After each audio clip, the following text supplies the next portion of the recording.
Welcome to Contributor Wednesday on Bridge the Gap Network. In this series, you'll hear from thought leaders on a variety of topics dedicated to inform, educate, and influence the senior living industry. Welcome to Bridge the Gap Contributor Wednesday. I'm Cara Silletto from Magnet Culture, and believe it or not, my friends, today is my final recording for the Contributor Wednesday series. It has been such a pleasure reviewing so many aspects of the workforce and the competitive landscape that continues to change in this space. And so I wanted to start with a quick recap of some of the things that we've covered this year, as well as giving my final advice on the future of the workforce going into 2022. So if you recall, back in January, we started with a conversation about why people truly leave and making sure that we are not running off of assumptions. Then we dove into generational dynamics in February, talking about today's new workforce and making sure that we don't ever get set in our ways and just look through the lens of the way that you or I, how we were raised over time. We broadened our horizons, we broadened our lens of how we see the workforce and how people see things differently than we do. Then in March, we did a deep dive on the financial case for change and the true or hidden costs of turnover. In April and May, we did a deep dive of our retention framework, MAGNET, and those 6 different strategies for reducing turnover. So it took us 2 months to get through those strategies, which was fun. In June, I discussed the disconnect that I see happening between leadership and the front line in so many of our communities and how we can overcome that disconnect and stay in tune with our people. July, we took that to the next level and focused on the importance of emotional intelligence and being able to read the room, to pick up on the nuances of how our staff are feeling and being able to tune in to the differences of those dynamics on your team. In August, we shared some theory about the constraining bottleneck that has happened with managers and how in many cases we have overloaded our managers and not given them the data, the time, nor the proper training to do their jobs very well.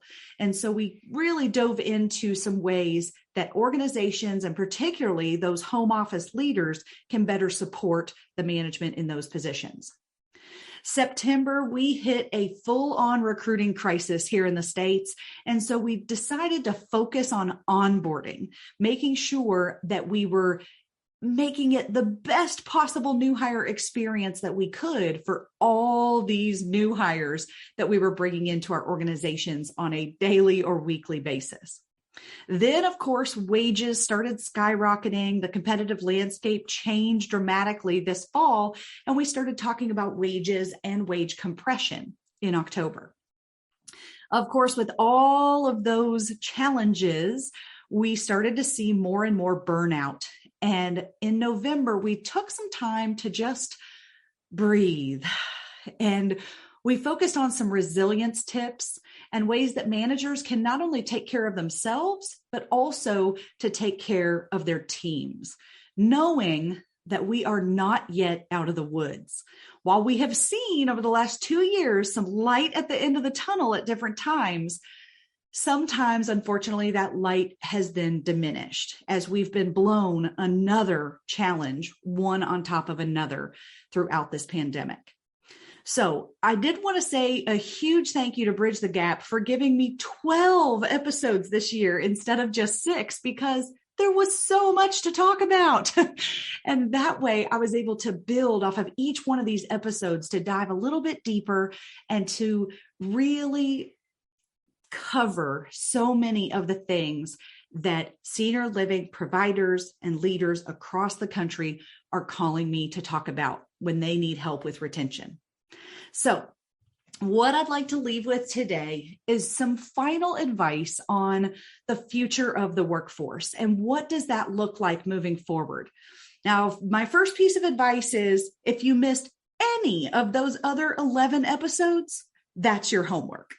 Because first, we have got to understand our workforce and to really be able to read the room and flex and use that emotional intelligence, because one size no longer fits all. But as I've been on the road since June, it kind of went famine to feast for those of us out in the speaking and training world, as we were halted and sent home to do virtual for about 18 months. And now I have been on the road every single week since the beginning of June, working with providers and leaders like yourself, except that week of Thanksgiving. I did get a break with my family, but all those other weeks I've been out working with leaders to figure out how to crack this code. What in the world are we going to do moving forward? And one of the things that has continued to bubble to the top in our conversations is this idea of how low do we truly believe turnover will ever get again. Pre-pandemic, I would talk to organizations that were in the 40, 50, maybe 60% turnover range. And at that time, do you remember back then when we just flippantly used the word crisis? Like we had a workforce crisis on our hands. And yet today, most organizations I talk to are running at 80, 90, even over 100% turnover. And they laugh saying, oh man, I wish I only had 50% turnover. Looking back at those good old days before the true workforce shortage and this massive workforce crisis has hit this fall. So as we've had those conversations, I began to think about what is our reality moving forward? Is it the case that we need to, at this point, simply cut our turnover in half as a number? All right. So I'm going to use 80% and 40% just as my example here. So if we're running at 80% turnover right now, it is my feeling, such a strong sense that we are very unlikely to get below 40% turnover within our profession anytime soon, if ever again. Now, I know that's not great, news to everybody. It's not music to your ears, I'm sure. But the good thing is, if we can acknowledge that, if we can embrace the revolving door, if we can slow the revolving door from 80% back down to 40 or 50, then we can operationalize the turnover. That to me is the only way we are going to be able to get our head back above water, and the only way we are going to become sustainable organizations again, and the only way that we can get back to providing the greatest quality care possible in a realistic way. All right. Now, we have challenges within our profession that are not going away. Let's just face it. Everybody I talk to, they complain about, we're not the sexiest profession out there. It's really hard to get a lot of folks even interested in senior living and senior care. It's difficult to shift anybody's mindset away from, for example, hospitals over to our space, or anyone outside of healthcare to even think about this area. Oftentimes because they don't have very much exposure to this as a career path, for example. So, we always are going to have that challenge to draw in more applicants. And certainly we can do work to improve that over time. I know a lot of folks work with the schools and students and their communities out in their county and their city. So there are strategies for that. But in general, it will be quite a hurdle for us to get past some of the reputation of the industry, and just that it isn't as attractive in some cases to other full industries, right? Completely different industries like hospitality or whatnot. So another challenge that we have is that we actually have a lot of lower wage stepping stone positions, which means that if we're not requiring degrees or requiring very extensive certifications and credentials for folks, then that means people can job hop. They can industry hop. So we're not going to get away from that. We are always going to have some of those positions that have a fairly low barrier to entry, which is good because we can attract people and get them through the CNA certification, for example, and get them into other positions within our organizations pretty quickly. But as quickly as they can come in, that is just as quickly as they can walk away. So we're not going to get rid of those stepping stone positions anytime soon. And another challenge we have is that we know, particularly this fall, we have learned that it is very difficult for us to compete against the big box wages and benefits. A lot of other organizations that do not need to be named are continuing to raise their wages, continuing to increase their benefits, continuing to offer new things such as student loan debt repayments and more tuition reimbursement and other perks and things like that, right? So those challenges and more tell me that we are very unlikely to get our turnover ever below 30, 40, 50% moving forward. So again, I want to, instead of upset anybody and worry anybody, I want to empower you to take that information. And if you say, yes, you know what? Let's be honest. I agree. And I think that we're going to struggle to ever get down to lower than half of the turnover we're at now. But the turnover we're at now is not sustainable. So instead of pretending like we can get it back down to near zero, let's operationalize this. Let's plan for it, my friends. Let's budget for it. Let's talk about it. Let's put it on the books and put it in our staffing strategy that this is our plan. In my mind, that is the only way we're going to get our head back above water, is to set that baseline and start worrying about how do we reduce turnover down to something manageable and sustainable moving forward. All right. So some of the strategies that I wanted to share today as we close this up with a nice ribbon, some of them I have talked about in the previous episodes. Maybe they weren't all put together specific to this idea of operationalizing that baseline of turnover, but I wanted to pull some different things together and help you and your leadership team have this more productive conversation about what would that look like. All right. So first things first, we must get a handle on the workload for the department leaders. Okay. I am predicting right now, mark my words, my friends, while we thought the fall of 2021 was the great resignation of our front line and most of our team members who turned over this fall, mark my words that 2022 is going to be the great resignation of the department heads, because not enough organizations are supporting those department heads in a way that is meaningful and sustainable.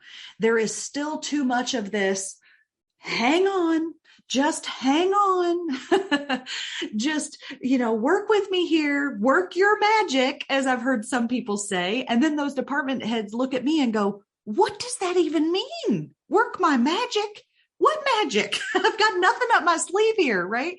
So one thing very specific that I'd love for you to consider and even talk about with your team is this concept of hiring managers. For too long, we were asking department leaders to be hiring managers, which I'm just going to say it. I think that's a bit of a cop-out of not having recruiters or not having enough of a recruiting team. Instead, it was, we'll decentralize this and just let every leader find and hire and train and onboard their own people. That'll be better. Wrong. It is not better. Okay. So we use this term hiring managers, meaning we're going to put the recruiting and onboarding function onto each and every department head's plate. And I will tell you that the senior living organizations who have actually taken that off the department head's plate, now they're still involved in the selection, of course, but they are not leading the recruiting and interviewing and selection and onboarding process. Okay. For the organizations who really have taken that off of the department leaders' plates, they are finally able to get their head above water. They're able to focus on the people who work there and focus on retention instead of ignoring all the current staff because they're constantly interviewing and working toward those new hire processes. All right. I will tell you, because about 70% of my work is within senior living, and then I've got 30% outside of that, I do keep my finger on the pulse of what's happening around the country with different professions. And according to Bloomberg's annual HR report, they have the past several years, it's been right around 1.4 HR people per 100 FTEs. Okay. So if you look at your locations and if you have 100 FTEs, if you do not have 1.5 HR people, one full-time position and even one part-time position on top of that, then you are far behind the HR averages across the country. Now, I do think our profession lags behind that pretty significantly, making these department leaders hiring managers instead of hiring actual HR folks. But what I have found is that we have got to shake off the way that it's been done. In the past, we had so many people who were called to serve, so many people who were mission driven to do this work. And today, sure, we love getting those folks to come in, but a lot of the folks who work for us are here for a job. Okay. They are absolutely here. It's great if they love the residents. It's great if they feel connected to that mission. And sure, we would love for everyone to do that. But the reality is, with this revolving door that we have, we're just not going to get that level of commitment and motivation from everyone. All right. So what that means is we have to take the HR role more seriously. And if we are serious, and I'm talking put your money where your mouth is serious about reducing turnover and obtaining the staffing stability that we need to provide great quality care moving forward, we must have those HR hours in the buildings. They need to be on location. I've had a lot of groups I've been working with recently try to get away with, we'll just put a regional retention specialist, or we'll just put a regional HR person in. And I'm telling you right now, your executive directors, your administrators, your directors of resident services, directors of nursing, they are begging you to put more HR resources, meaning actual hours of a resource professional, human resources professional person in the building. And that needs to cover the compliance aspects. Employee relations are so time consuming now with so much of the different dynamics within the workplace, dynamics across different teams. And we need to have someone that folks can go to instead of always bothering and pulling the attention away from those department leads. Okay. So we need the compliance, we need the employee relations piece, which is what a lot of people in HR do at other organizations. Then we also need that recruiting function, which has multiplied fivefold, if not more, as far as the amount of time we are spending on job postings and interviewing and selection and that training process, right? Getting the new hires in the door and all that. And then we hopefully will get to, let's say you already have those in place and you're like, oh no, Cara, I'm there. I've got these people, right? That is when we go back to one of the things that I love to implement for organizations, and that is the retention specialist. But we can't just jump to a retention specialist if we don't already have an HR team in place that is handling the more traditional HR functions as well. Okay. A retention specialist is not going to make up for not having proper HR within each of your communities. And yet we also need that retention specialist or someone on the HR team who can focus on creating a better place to work. All right. So it is going to require an investment. It's very likely going to be at least another part-time person, if not full-time, or you may be a large life plan community, CCRC, a large campus of any kind, and you may realize you are 5 years, 10 years, 15 years behind the times of where we need to be as an HR professional department. Okay. So it is going to require that investment. Now I get it. Every time I mention those things, it's, oh yeah, Cara, well, where's that money going to come from? Okay. Seriously, what are you spending on overtime and temp agency use right now? All right. And I did say, it was an episode or two ago, I remember talking about wages, and it is going to sting a little bit, but we are going to take a hit on our profit margins. We are absolutely not going to come out of this workforce crisis, this workforce shortage, unscathed with profit margins where we want them to be. So instead of, just hear me out, instead of skimping and trying to get all of your folks to just hang in there and do more with less, instead of doing that, put your money where your mouth is, get your team the support they need, and reconfigure a realistic and sustainable leadership team for your communities going through 2022. Now, if we happen to get out of this crazy workforce crisis at the end of 2022, which we don't know how long this is going to last exactly, but if we come out of it at that point, then we can always pull back. We can always reevaluate and reconfigure those job descriptions and workloads. But I'm telling you right now that if we do not put the right human resources, okay, into our leadership teams, next year will be the great resignation of our department leaders and administrators. Okay. So instead of running the 80-90% turnover, let's shift those dollars that we're spending on the overtime and temp agency and training costs and all the job recruiting costs and everything else. Let's invest that on the front end, hire the right leadership team with the right credentials in those right seats, reevaluate the positions and the workloads, and then we can start to get the people to stay longer. Okay, which ultimately, of course, reduces those overtime and temp agency costs that you invested elsewhere. So this is the only way that I see us realistically surviving 2022 is by reevaluating that situation. All right. We also need to maximize the time we have with every single new hire. So I had a leader recently say to me, okay, Cara, well, I'll think about hiring a full-time HR or retention focused person, but I just can't imagine. What are they going to do all day?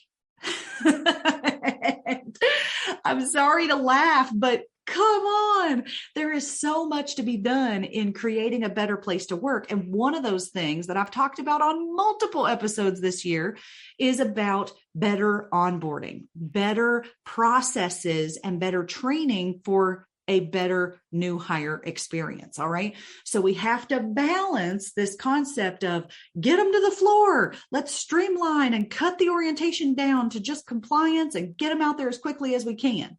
Well, we know that comes back to haunt us because then people don't feel connected to the mission. They don't feel they got proper training. They don't feel a sense of team and camaraderie with their colleagues, right? So we have to balance this get them to the floor mentality of streamlining with setting proper expectations, connecting them to the mission, helping them understand who we are, why we do what we do, and how they are a major piece of that bigger picture puzzle. Okay.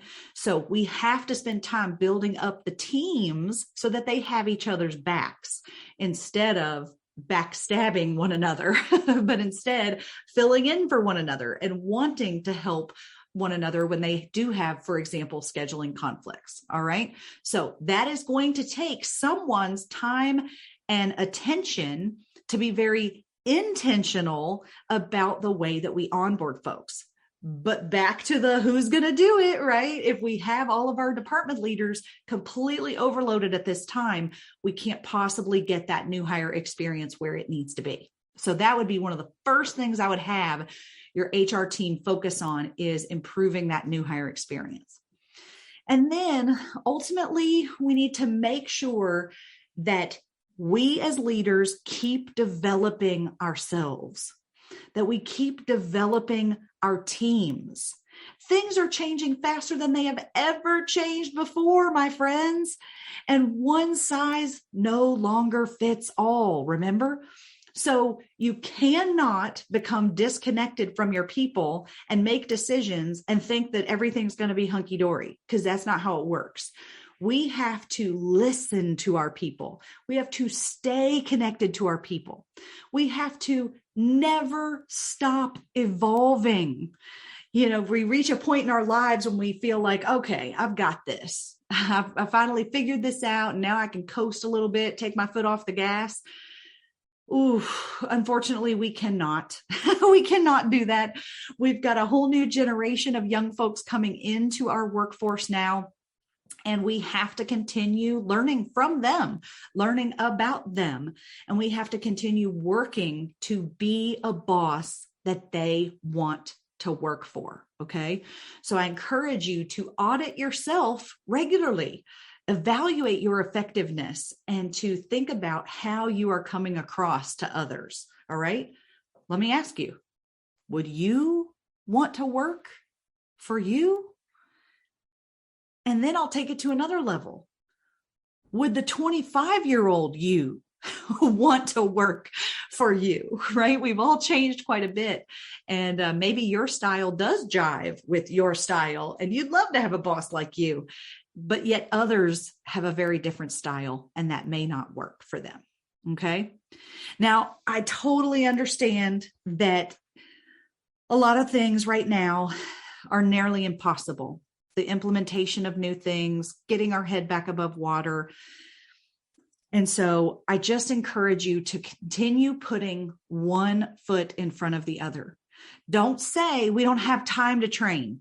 Do micro learning. Don't say we don't have time to revamp our onboarding. Try one new thing every time you onboard somebody. Little bitty baby steps will get us farther than we are today.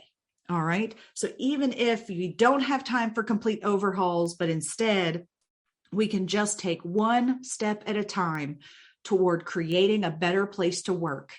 That, my friends, is our goal. So that's all for me for 2021. Thank you again to the Bridge the Gap team. Sarah, Lucas, and Josh, you all are amazing. And thank you so much for what you're doing to move the senior living profession forward to that team, because they are just incredible and continue. That is the epitome of a group that continues to evolve and never look back, but instead say, what do leaders need next? All right. Now, I hope each and every one of you listening today is going to keep in touch with me. Please connect and keep bridging the gaps in your communities across the country. Be that bridge builder for your team that connects the dots from one difference to another difference on your team. This is Cara Silletto from Magnet Culture signing off today and for 2021. Thanks for listening to this year's episodes of my Bridge the Gap Contributor Wednesdays. Take care. Thanks for listening to Contributor Wednesday series on Bridge the Gap Network. For more information about the contributors and for a full library of episodes, visit btgvoice.com.